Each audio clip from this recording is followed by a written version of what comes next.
Back at it again. In this episode, legendary Godzilla will be tasked to stop one of the most destructive cataclysms in history. An apocalyptic event set to destroy all life on Earth in the most devastating and horrifying way imaginable. This, ladies and gentlemen, is the rumbling.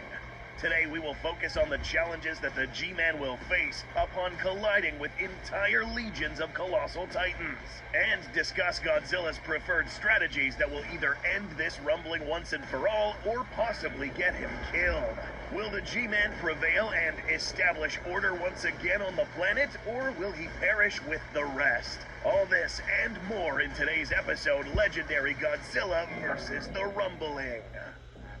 Let's first explain what the rumbling actually is. In the global hit anime known as Attack on Titan, we are introduced to an island known as Paradis, home of a group of people known as the Eldians. This place's most notable structures were these three walls that provided refuge for its inhabitants. This particular set of structures will be very important in this episode, so pay close attention. This said rumbling is an event that is triggered by a supernatural being known as the Founding Titan, which would unleash legions of massive humanoid creatures known as Colossal Titans. These would then proceed to trample everything in their path, causing death, destruction, and inevitable doom on the rest of the inhabitants of the world.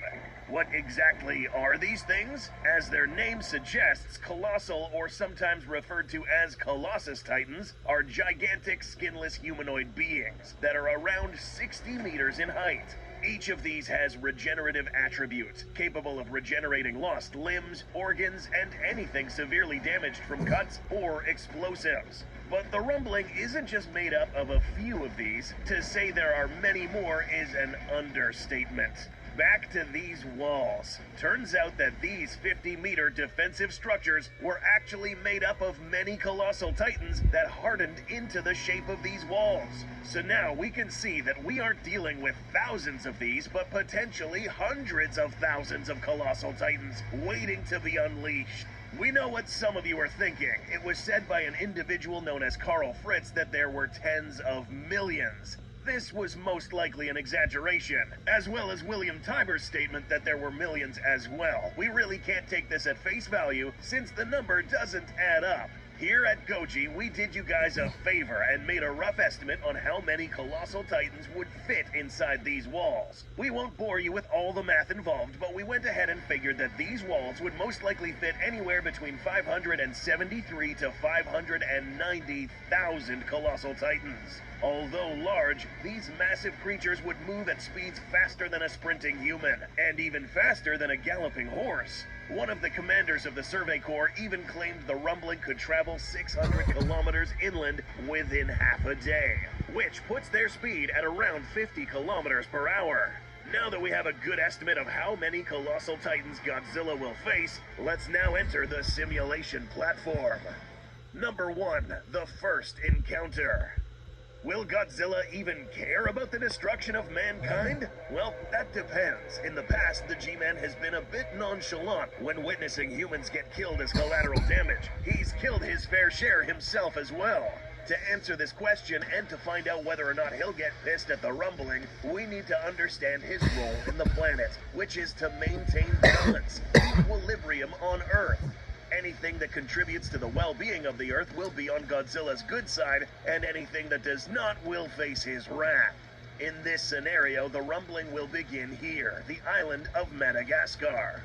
Oh, you thought the world of Attack on Titan is just random splotches of land? Watch this. In order to hit the mainland, this army of colossal titans will have to cross the Mozambique Channel and head towards the African mainland. The objective: destroy all human life outside of this body of land. The side effects of having tons of colossal titans swimming about are going to be quite devastating. These titans emit extremely hot gases that take form as steam. These in turn will cause the surrounding water to boil, literally cooking all life forms near the surface of the water along the rumbling's trajectory, turning the ocean into a salty fish soup.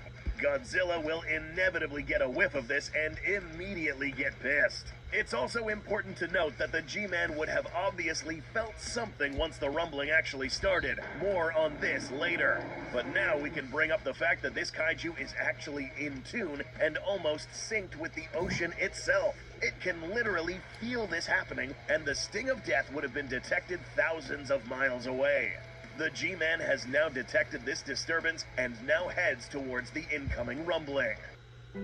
On every vacation at a verbal home, there's someone like you. Yes. In the latest episode, we see that the entire Global Alliance lined up their fleet to face the incoming rumbling, armed with the latest up-to-date military technology. Similar to some of the super weapons seen in War Thunder, our sponsor. The most comprehensive vehicle combat game ever made. Focused in the World War II and Cold War era and featuring an astonishing 2,000 authentic vehicles, planes, copters, ships in dynamic PvP battles. Each of these incredibly detailed vehicles will be at your disposal on PC, Xbox, and PS5. But they aren't just detailed, the gameplay is also very realistic. Here, vehicles will suffer real damage to their targeted components and crew instead of just hitting any part of the vehicle. And X-ray damage shows exactly what happens to the craft if it was hit in a specific area. You have no flying experience? Well, no problem, dude. With this game's intuitive mouse aim mode, you can fly this craft with nothing more than a mouse and keyboard. We tested this out, and we gotta say that with these 4K resolution graphics, sound effects, and epic music, you'll feel like you went back in time. So far, the F-14 Tomcat has been performing pretty well. Try this out with some good headphones, a big screen, and with these graphics and sound effects, you'll never want to stop playing. You can play for free by clicking on this link to download the game. But you guys are lucky because Goji Center viewers get multiple premium vehicles, premium accounts, boosters, and more by just clicking on that link below. Thanks to War Thunder for sponsoring this video, and now let's get back to these colossal titans. As Godzilla heads toward the rumbling, we can be sure that the G-Man will waste no time taking the long route. He's taking shortcuts. If the rumbling takes place in the MonsterVerse cinematic universe, Godzilla will leverage vortexes that are located in the oceans. These allow Titans to travel from point A to point B in record time, similar to how he did this in King of the Monsters. This will allow Godzilla to get there faster and fight some of these colossal titans in a more favorable arena. Water. Except this water is boiling hot. Will this be a problem for Godzilla?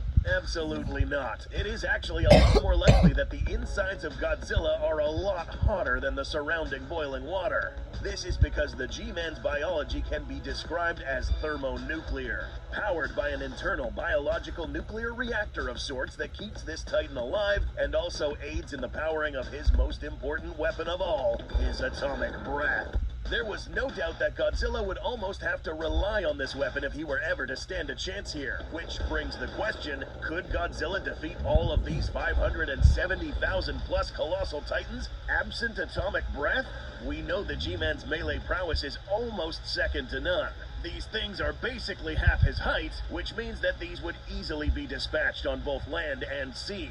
On land, the G-Man could rely on his impressive set of jaws, clawed hands, and a sledgehammer of a tail that would tear these things apart. On water, Godzilla would have to just swim through them, leveraging his sharp dorsals with his dorsal slice maneuver. The problem with this is that it would take the G-Man weeks or even months to catch up and destroy every single individual colossal titan without taking any breaks, only to turn back and find that these things will regenerate after getting all cut up. Oh yeah, if you didn't know, the only way to effectively kill these types of titans is a cut through the nape. And even with Godzilla's habit of cutting off heads, this will take too long a time to kill all colossal titans. This is where the atomic breath comes into play. But can Godzilla kill all the colossal titans with atomic breath? We would like to say yes, but that all depends on several factors, such as how spaced out or densely packed they are in a given area, how they are arranged, and how far this atomic breath can reach. In GVK, we witnessed Godzilla literally aim towards the center of the Earth and blast a hole through the crust and mantle, reaching the surface of the hollow Earth. But how much atomic breath was this, and how far did it reach? The crust of the Earth can vary in depth anywhere from 5 to 100 kilometers, depending on where you're standing. The mantle can reach depths of up to 2,900 kilometers. Why is this information important? Well, if we compare this distance to the added lengths of all the walls in Paradise Island, which in turn gives us a good estimate of how many colossal titans would fill this distance, we see that if we line up all the colossal titans side by side, this would still be a larger distance than what Godzilla blasted through in Hong Kong. Admittedly, stone, sediments, metal, and molten rock are a lot more difficult to blast through than tall, fleshy monsters. Yet this distance is still many times shorter than this line of titans. Godzilla could probably wipe out most of the colossal titans, but would be heavily, if not totally, depleted of energy at the end. And that's assuming these titans are all at once placed in a single line. Remember, if Godzilla takes a break and recovers, the remainder of the colossal titans would continue their warpath of destruction. So perhaps trying to take out every single one of these titans is not the best idea. Would Godzilla figure this out? Yes, and here's why. Number 2, the Alphas. Once the G-Man encounters hundreds of thousands of swimming titans, he'll first gauge the threat by destroying a few of them with the atomic ray. Godzilla's habit of aiming at the head will appear again, allowing him to destroy the napes of each of these colossal titans, preventing them from regenerating again. But upon looking at the horizon and seeing the plethora of colossal titans, the G-Man now has a decision to make. Waste his time trying to take out all of these smaller titans, or going to the source of the problem. That's right, alpha titans such as Godzilla process things more differently than you might think. Upon seeing how all of these creatures are moving with a single purpose, he'll immediately confirm that there is in fact something else controlling these titans. Something is telling them what to do. Another leader. Another alpha. Does your internet bill make you anxious? Not me. I'm on T-Mobile Home Internet. They have price lock guarantee. That means they'll never raise your internet rate. I sleep like a baby in the look of my hair. Get 5G home internet for just $50 a month. Just look at that shine. These guys are getting on my nerves. If you know legendary Godzilla, you'll know where this is going. One of Godzilla's many attributes is the ability to detect other alpha titans around the globe, or at least determine the existence of another giant monster assuming a leadership role. In the past, we've seen a similar scenario where the G-Man determined that this janitor swarm was actually led by a larger specimen. By observing their behaviors, Godzilla was quickly able to determine that there is in fact someone behind all of this. And instead of wasting its atomic breath and energy on 500,000 of these colossal titans, he's heading for the source. Godzilla will now try to take out the founding titan. Now, it is quite possible that this founding titan could literally be anywhere, which means getting to it would be an uphill battle of pushing through hundreds of thousands of colossal titans, and at this point it could have already made landfall. In this scenario, Godzilla pushes through tons of colossal titans, cutting through them like a hot knife through butter, blasting his way through walls of meat, leaving piles of burnt flesh in his wake. At last, the G-Man has reached the founding titan, but is met with a nasty surprise. This thing is a lot bigger than he imagined. The man controlling this massive creature is known as Eren Yeager, who just recently acquired the full power of the founding titan, and whose titan's embodiment resembles something never seen before. This eccentric shape possibly is a result of Eren's head being detached from his body upon transformation, creating this long, massive line of rib-like structure. There are no real concrete official sizes, but by observing how it compares to the surrounding colossal titans, we can conclude that Eren's founding titan towers over Godzilla at approximately 350 meters in height. Yeah, that's taller than the Eiffel Tower, and anywhere between 800 to 900 meters in length. Godzilla is now dwarfed, but size is the least of things here. This thing has some serious abilities up its sleeve. Eren Yeager holds 3 of the 9 titans: the Founding, Attack, and Warhammer Titan. The ability to summon any of the past Titan shifters, ability to create more colossal titans, and ability to morph into any of the Titan forms. There are more abilities, but in this episode we'll focus on the abilities relevant to a fight against Godzilla. So now we see that there is a really good reason why Godzilla is now aiming to take out the Founding Titan. In terms of melee prowess, Eren's founding titan really can't do much since its physical build compared to Godzilla's is still way too fragile to actually engage in a 1v1 combat. Its limbs would snap upon making contact with a robust creature like the G-Man. Even if Eren does morph into any of the other Titan forms, Godzilla would still be able to physically outclass any of these 9 Titan forms. So what can Eren's founding Titan do against Godzilla, and how will the G-Man react upon seeing such a monstrosity of a Titan? Let's find out.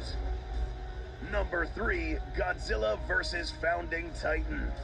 Godzilla first lets out a roar of defiance against the much larger founding Titan, and begins to charge its atomic breath while running to get a closer look to assess this threat and look for weaknesses. But as Godzilla begins to close the distance, this Titan triggers one of his many abilities, Hardened Spikes. This natural hardening ability is courtesy of the Warhammer Titan, allowing this shifter to create almost any sort of structure and weapon such as spikes. These can grow pretty large. They're made out of hardened Titan flesh. But while these could possibly pierce, there is no guarantee that these could cause lethal damage to an extremely dense Titan like the G-Man. The problem with this ability is that it must be used in moderation. Using it too much will exhaust the Titan shifter. These spikes, however, would keep him at bay for now. So it's evident at this point that this isn't really a question of if Godzilla can stop the rumbling, but can Godzilla defeat this founding Titan? Even at a distance, the founding Titan would still be at range for Godzilla. And given his habit at aiming for the head, this atomic ray with temperatures of more than 500,000 degrees Celsius will make way into the founding Titan's skull, through the back of the head, and destroying Eren Yeager's head, which controls this founding Titan. The death of Eren Yeager now means that the power of the Titans is now relinquished, and all Titans in existence would vanish before everyone's eyes. The rumbling in Attack on Titan could not be stopped with the current technology available in this era. Had this rumbling occurred during the late World War II, Cold War era, and beyond, the rumbling would have been obsolete, especially given the advent of missile and atomic weaponry. And since Godzilla himself is the embodiment of atomic weapons, there is no doubt that a creature this large, with such weapons, would have no problem defeating any sort of Titan. So, to finish off, could the rumbling actually work in the MonsterVerse cinematic universe? If Godzilla decides to solo this entire event, he could. Only if he goes directly for the founding Titan. A more realistic scenario would be Godzilla summoning his own army of Titans. Kaiju including Titanus Rodan, Mothra, Behemoth, Methuselah, Scylla, Amulek, Kong, and many other kaiju that would rise up as a pack and put an end to this rumbling. If you enjoy fun crossovers and what-if scenarios involving kaiju, monsters, and dinosaurs, you've officially found the best channel for this sort of content. Subscribe, like this video, and don't forget to join War Thunder and get your hands on premium vehicles, premium account, boosters, and lots more just by clicking on the link below. The battlefield is waiting. We'll see you there, and we'll also see you in the next episode.